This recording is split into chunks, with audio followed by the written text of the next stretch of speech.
मोदी आइन तब्दील करेंगे या नहीं, बीजेपी इलेक्शन जीतेगी या नहीं, इस सबसे हटकर एक बात बिल्कुल वाज़ेह है कि इस बार बीजेपी ने इंतखाबात को एक जंग बना दिया है। ऐसी जंग जिसमें सब कुछ जायज़ है, ऐसी जंग जिसमें मुखालिफिन के वजूद की कोई जगह नहीं है। और हैरानकुन बात यह है कि इस वक्त ऐसा कोई मकामी इलेक्शन सर्वे या कोई आलमी इदारा नहीं है जिसने बीजेपी की शिकस्त का इम्कान जाहिर किया हो, बल्कि रवा साल कराए गए 10 बड़े सर्वेज बीजेपी इत्तेहाद को कम अज़ कम 335 सीटों से लेकर ज़्यादा से ज़्यादा 411 सीटों पर कामयाबी की पेशगोई कर रहे हैं। इसके अलावा इस वक्त नरेंद्र मोदी की मकबूलियत भी 75% को छू रही है। मगर इस यकीनी फतह और इंतहा को छूती मकबूलियत के बावजूद नरेंद्र मोदी की हुकूमत ने ऐसी कोई कसर नहीं छोड़ी है जिससे ऑपोजिशन को मुकम्मल तौर पर दीवार से ना लगाया जा सके। इलेक्शन से पहले जिस किस्म की सियासी इंजीनियरिंग की गई, इसकी तारीख में मिसाल नहीं मिलती। रियासती इदारों को इस्तेमाल करके मुखालफिन के सॉफ्टवेयर अपडेट किए गए, कहीं सियासी जमातों को ताला लगाने पर मजबूर किया गया, तो कहीं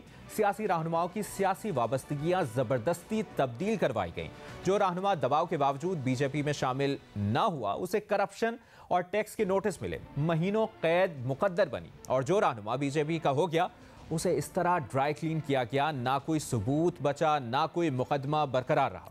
इलेक्शन से पहले होने वाली इस सियासी इंजीनियरिंग की कुछ मिसालें आपके सामने रखते हैं।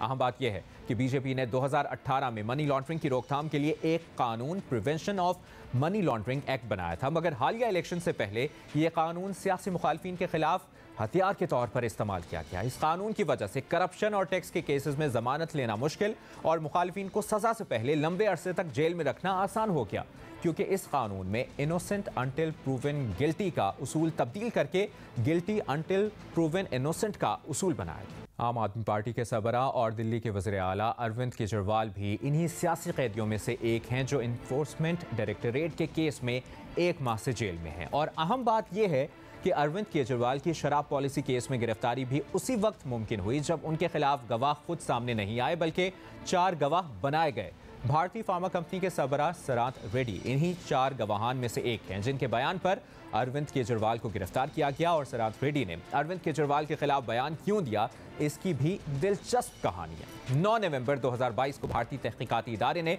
सराथ रेड्डी को पूछताछ के लिए तलब किया, तो उन्होंने केजरीवाल के हक में बयान दिया, जिसके बाद अगले ही रोज उन्हें गिरफ्तार कर लिया गया। उनकी गिरफ्तारी के 5 रोज बाद ही उनकी फार्मा कंपनी ने इलेक्टोरल बॉन्ड्स के जरिए बीजेपी को 5 करोड़ भारतीय रुपए का चंदा दिया। सराथ रेड्डी 6 माह तक जेल में रहे, मगर अरविंद केजरीवाल के खिलाफ कोई बयान नहीं दिया। फिर मई 2023 में दिल्ली हाई कोर्ट के सामने उनकी जमानत का मामला आया, तो इन्फोर्समेंट डायरेक्टरेट ने उनकी जमानत की मुखालिफत नहीं की और जमानत पर रिहाई मिलते ही अगले ही माह सराथ रेड्डी अरविंद केजरीवाल के खिलाफ वादा मुआफ गवाह बन गए। और 6 माह बाद उनकी फार्मा कंपनी ने बीजेपी को फिर 25 करोड़ रुपए का चंदा दिया। ये है वो सूरत हाल जहां मुखालिफिन को इलेक्शन से चंद रोज पहले गिरफ्तार किया गया, उनके खिलाफ गवाह पैदा किए गए, निजी कंपनियों से इंतखाबी चंदे के नाम पर भत्ताखोरी की गई, ऑपोजिशन जमातों के अकाउंट्स मुंजमद किए गए। कांग्रेस को इलेक्शन से पहले 17 अरब रुपए और कम्युनिस्ट पार्टी को 11 करोड़ रुपए के टैक्स नोटिस दिए गए। शिवसेना के एक उम्मीदवार को पार्टी टिकट मिलते ही एनफोर्समेंट डायरेक्टरेट का नोटिस मिला, जबकि कांग्रेस के एक उम्मीदवार नवीन जंदाल, जो कोलगेट स्कैम के मरकजी किरदार थे और बीजेपी ने उन पर संगीन इल्जामात लगाए थे, वो जैसे ही कांग्रेस की रुकनीत से मुस्ताफी हुए तो कुछ ही घंटों बाद बीजेपी ने इलेक्शन का टिकट दे दिया। भारत में ये सब हो रहा है और शायद तारीख में पहली बार इस पैमाने पर हो रहा है, मगर अलमिया यह है कि भारत का मेन स्ट्रीम मीडिया मुकम्मल खामोश है और इलेक्शन कमीशन, जिसका बुनियादी काम साफ शफाफ इंतखाबात करवाना है, उस पर भी तारीख में पहली बार जानिबदारी के संगीन इल्जामात लग रहे हैं, क्योंकि बीजेपी की हुकूमत बाकायदा मनसूबाबंदी और नई कानून साजी के जरिए इलेक्शन कमीशन में भी ऐसे लोगों को शामिल करने में कामयाब हो गई है जो माजी में बीजेपी की हुकूमत और इंतजामिया का हिस्सा रह चुके हैं। इस वक्त इलेक्शन कमीशन के 3 अरकान में से 2 ऐसे अरकान हैं जिनमें से एक रुकन 2016 से 2021 के दरमियान बीजेपी रहनुमा अमित शाह के मातहत वजारत दाखिला में काम करते रहे, जबकि दूसरे रुकन भी बीजेपी हुकूमत की मुख्तलिफ वजारतों और इदारों में काम करते रहे हैं। ऑपोजिशन ने इन अरकान की जानिबदारी को लेकर सुप्रीम कोर्ट से रुजू किया, तो सुप्रीम कोर्ट ने यह कहकर